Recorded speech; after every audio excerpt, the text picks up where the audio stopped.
The first thing I remember is the whisper, or maybe the way it landed. Soft, close, almost careless.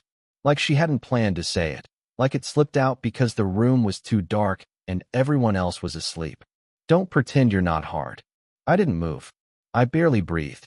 I stared at the ceiling fan turning its slow, uneven circles and told myself I was misunderstanding her. Or dreaming. Or that it didn't mean what it sounded like. Anything but what my body had already decided it meant. Earlier that night, everything had been normal. Almost boring. We were closing up the repair shop later than usual. My girlfriend had crashed on the break room couch with her hoodie pulled over her face. Exhausted from helping with inventory, she didn't understand. The place smelled like oil and old coffee. Fluorescent lights hummed overhead, flickering just enough to be annoying. Her cousin had stayed behind to help too. Mara, mid-40s, confident in a way that didn't ask permission. She moved through the shop like she belonged there, even though she didn't. Sleeves rolled, hair pinned up without effort, reading serial numbers upside down while chewing on the end of a pen. She talked more than I did. Not nervous talking, just steady, observational. She asked me why I kept broken parts I'd never fix. She told me I stood like I was waiting to be corrected. She laughed once, quick and surprised, when I admitted she was probably right. There was a moment when she handed me a rag. Our fingers touched. Nothing dramatic. Just skin on skin, dry and warm. She didn't pull away right away. Neither did I. We both noticed. We both pretended not to. Later, when the shop finally went quiet, she suggested we let my girlfriend sleep it off. Said she'd drive us back to the hotel. Her voice was calm, practical, like this was all already decided. The hotel room was small. One lamp on. Curtains half drawn. My girlfriend fell asleep again almost instantly, curled on her side, breathing slow and even. I lay on my back on the other bed, shoes still on, staring at a crack in the ceiling that looked like a map. Mara sat in the chair by the window at first, scrolling through her phone. Then she stood and turned off the lamp, leaving only the glow from outside. Passing headlights slid across the walls. I felt her presence before I heard her. The mattress dipped slightly when she sat at the edge of my bed. Not touching. Close enough that I could smell her shampoo. Something clean, not sweet. You okay? She asked. Yeah, I said too fast. Silence settled again. Heavy, but not uncomfortable. Just full. She shifted her weight. I could hear the fabric of her jeans. I kept my eyes open. I didn't look at her. Then she leaned in. Not all the way. Just enough that her mouth was near my ear. Her voice was barely there. Don't pretend you're not hard. She didn't touch me. She didn't wait for an answer. She stood up and went back to the chair by the window like nothing had happened. I stayed exactly where I was. Heart loud. Face hot. Every part of me awake except my mouth. She didn't say anything else that night. Neither did I. But even now, weeks later, I still feel the space she left behind on that bed. And I can't stop wondering why she chose to fill the silence with that one sentence. The second time I saw her, it was daylight, which somehow made everything harder to ignore. She'd asked if I could help her pick up some shelves from a warehouse on the edge of town. Said she didn't trust the delivery guys not to scratch them. Her text was polite, almost formal. No emoji, no reference to the hotel. I stared at it longer than I should have before answering yes. The warehouse was loud and dusty. Pallets stacked too high, radios playing different stations at the same time. She was already there when I arrived, arms crossed, sunglasses pushed into her hair. She looked tired in a way she probably thought she hid well. Slight shadows under her eyes. Jaw set a little too tight. Hey, she said, like we were co-workers. Like we hadn't shared that room. We worked side by side loading shelves onto a cart. She gave clear instructions. Didn't linger. Didn't joke. When our hands came close, she adjusted her grip instead of letting them touch. I followed her lead, kept my distance, watched instead. She rubbed her wrist when she thought I wasn't looking. Shook out her fingers between loads. Once, when a shelf slipped, she swore under her breath and laughed right after, like she was embarrassed by the sound of it. The laugh was softer than I remembered. Quieter. Almost careful. You don't have to help with all of these, she said at one point. I can manage. I don't mind, I said. She glanced at me then. A real look. Measuring. Something behind her eyes flickered and disappeared. During a break, we sat on overturned crates near the loading dock. Sunlight cut through the open door. She drank water slowly, like she was thinking between sips. I watched her hands instead of her face. The way her fingers curled around the bottle. A faint grease mark on her knuckle she hadn't noticed.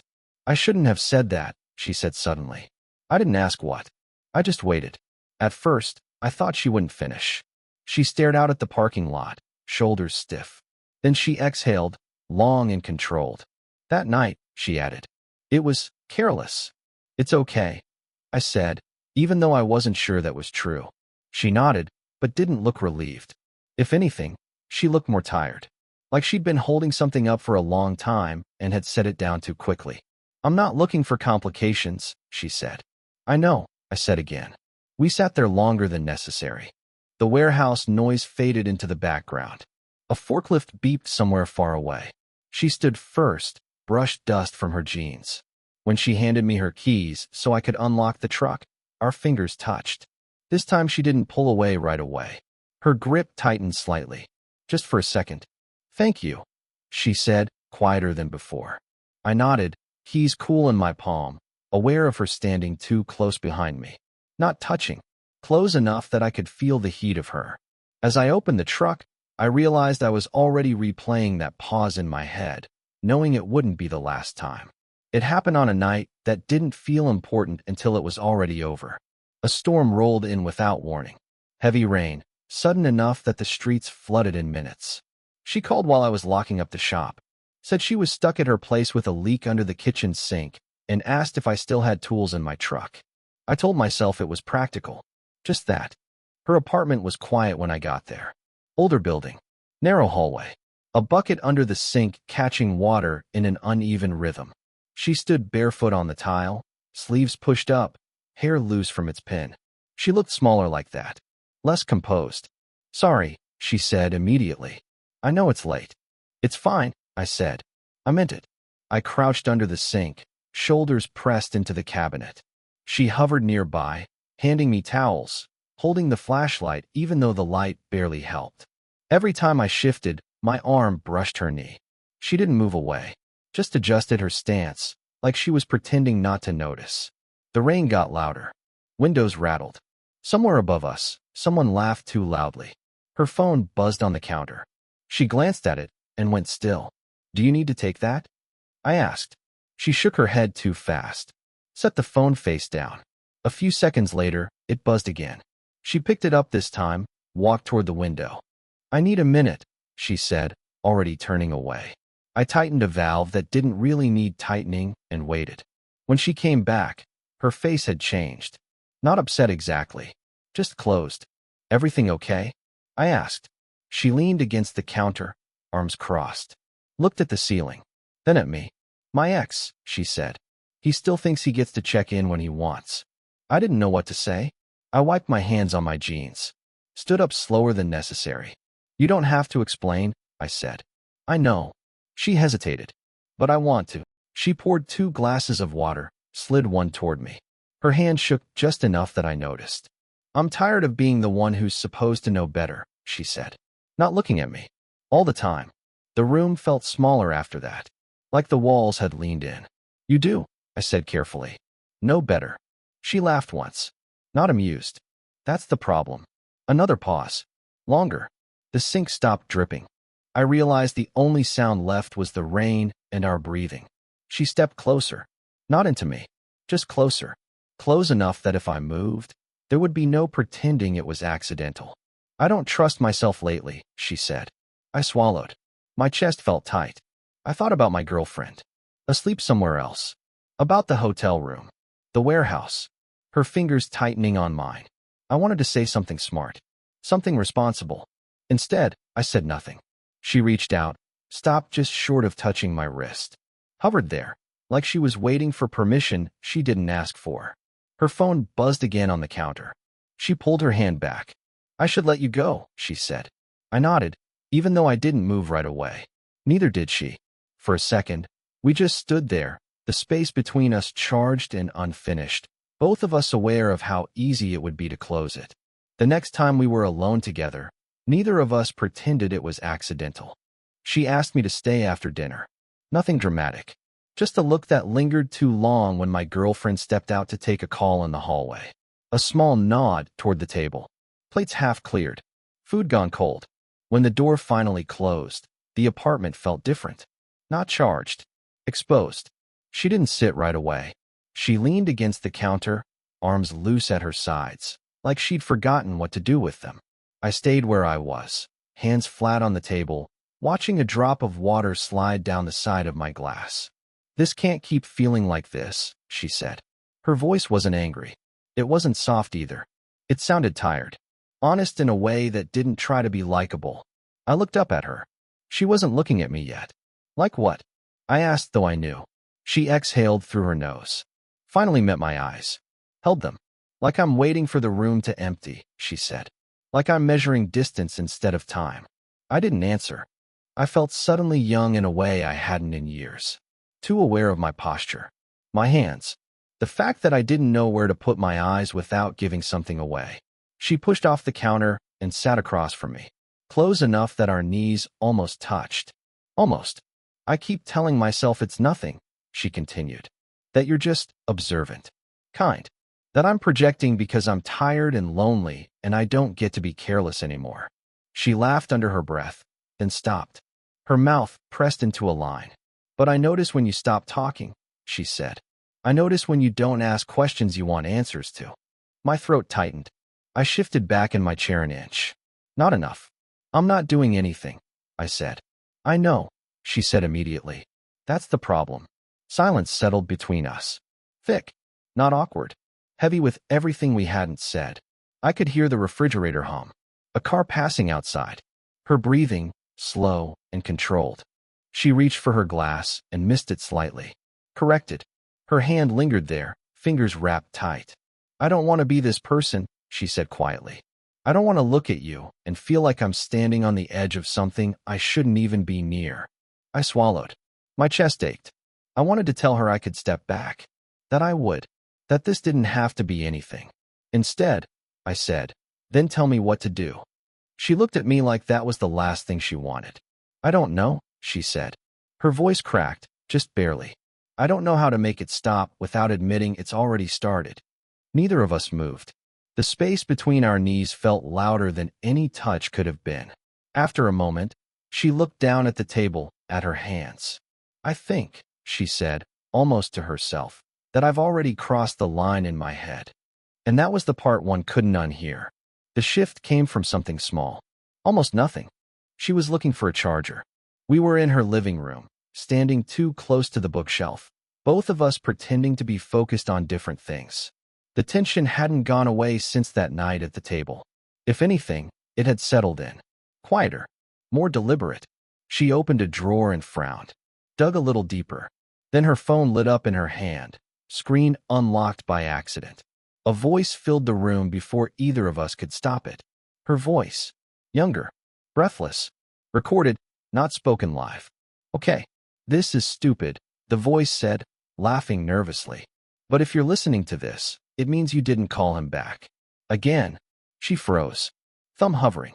The room felt suddenly too still, like everything was waiting. "I just want you to remember what it felt like," the recording continued. "Before you decided being wanted was dangerous. Before you promised yourself you'd only choose people who couldn't leave." She stared at the phone. Didn't turn it off. "I know you think you're being responsible," her younger self said. "But you're not protecting anyone. You're just getting very good at disappearing."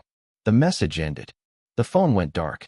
She sat down slowly on the arm of the couch, like her legs had given out without warning. One hand covered her mouth. The other pressed the phone to her thigh, hard, like she was afraid it might speak again. "I forgot that was there," she said. "I didn't say anything. I wasn't sure I was supposed to be in the room anymore, or that I ever had been. That was years ago," she added. "After everything with him." "Him?" I asked gently. She nodded, looked up at me, eyes clearer than I'd ever seen them. Not guarded. Resigned. "He was younger," she said. "Not like you exactly, but close enough." A pause. "I loved him, or I was close to it, and I waited too long to decide what to do." I felt something settle in my chest. Not jealousy. Recognition. He stopped waiting, she said. And I told myself that was the lesson. She stood and crossed to the window, rested her forehead briefly against the glass. When I look at you, she said, not turning around, I don't see temptation. I see a version of myself that didn't choose safety fast enough. I swallowed. My hands curled at my sides. That not fair, I said. I know, she said quietly. That's why it scares me. She turned then, took a step toward me, stopped. I don't want to use you as proof of something I lost, she said. And I don't want you thinking this is about you doing anything wrong. I shook my head. I don't. She studied my face like she was committing it to memory, like she was already saying goodbye. I keep wondering, she said, if this is what it feels like right before you repeat a mistake, or right before you forgive yourself for an old one. She reached out and rested her fingers against my forearm, not gripping, just there. I don't know which one I'm closer to, she whispered. And for the first time, I didn't know which answer I was hoping for either. It didn't collapse all at once. It softened. That's what surprised me most. I'd been bracing for some kind of break. A line crossed. A door slammed. Instead, it was a slow giving way, like something finally admitting it was tired of holding its shape. We didn't plan to talk that night. I came over to return a book I'd borrowed weeks earlier and never opened. She noticed immediately, smiled without commenting. That felt like mercy. We sat on opposite ends of the couch at first. The TV was on, volume low, neither of us following it. Outside, traffic moved in steady waves. Ordinary sounds. A world that hadn't noticed anything changing. I've been thinking about what you said, I told her. She nodded, eyes still on the screen. Me too. A long pause. Not empty. Just careful. I don't want this to be something we pretend didn't happen, she said. And I don't want it to be something we rush just to justify it. I turned toward her. She was sitting straighter than usual, hands folded in her lap, like she was waiting for a verdict. I don't need it to be anything dramatic, I said. I just don't want to keep acting like I'm not already here.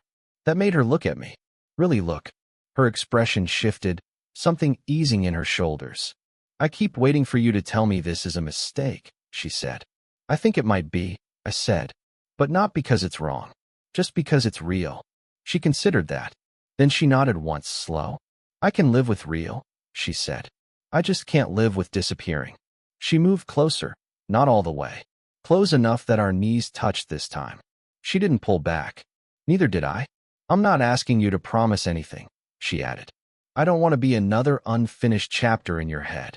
You won't be, I said, surprised by how certain it sounded. She exhaled, leaned back into the couch. After a moment, she rested her head against my shoulder. Light, like she was testing whether it would be allowed. I didn't move. My arm stayed where it was, warm against her back. After a few seconds, she shifted again and slid her hand into mine. Not fingers interlaced, just palms touching. Simple, intentional.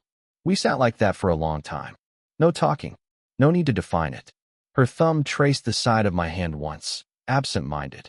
I felt it everywhere. I don't want to be brave anymore, she said quietly. I just want to be honest. I squeezed her hand, just enough to answer. Outside, a car horn sounded. Someone laughed on the sidewalk below. Life kept moving. She stayed where she was. And for the first time since this began, so did I. I'm writing this from a quieter place. Not quiet like nothing happened. Quiet like something finally settled.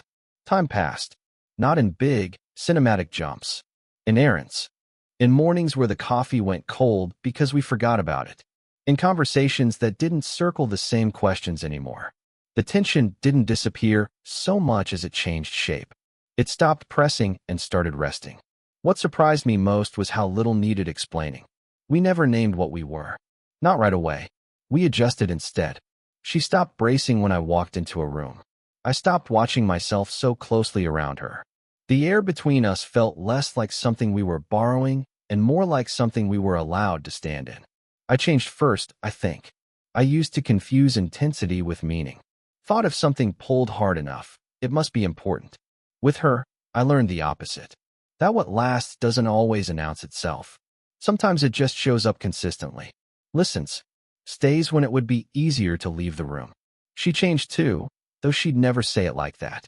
She started letting things be unfinished without treating them like failures. She stopped apologizing for pauses, for wanting things she couldn't immediately justify. I noticed it in small ways. How she reached for my hand without checking first. How she laughed without scanning the room to see who noticed. We never pretended it was simple. There were consequences. Awkward conversations. People who looked at us differently once they knew. Nights where we lay awake and didn't talk, both of us thinking the same complicated thoughts. But even then, there was a steadiness underneath it. A sense that whatever this was, it wasn't built on impulse. It was built on attention. I don't think love is about being fearless anymore. I think it's about being present when fear shows up and not using it as an excuse to disappear. She taught me that without ever trying to. Sometimes I think back to that first night. The whisper in the dark. How loud it felt at the time. How it seemed like the beginning of something reckless. Now it feels more like a question. One we didn't answer right away. One we sat with long enough to answer honestly. If there's anything I learned, it's this. The most meaningful connections don't rush you. They ask you to slow down until you can hear yourself think. Until you can tell the difference between wanting and choosing. We chose quietly, over and over. And that's what stayed. If this story made you feel something, let me know in the comments. Would you want more stories like this?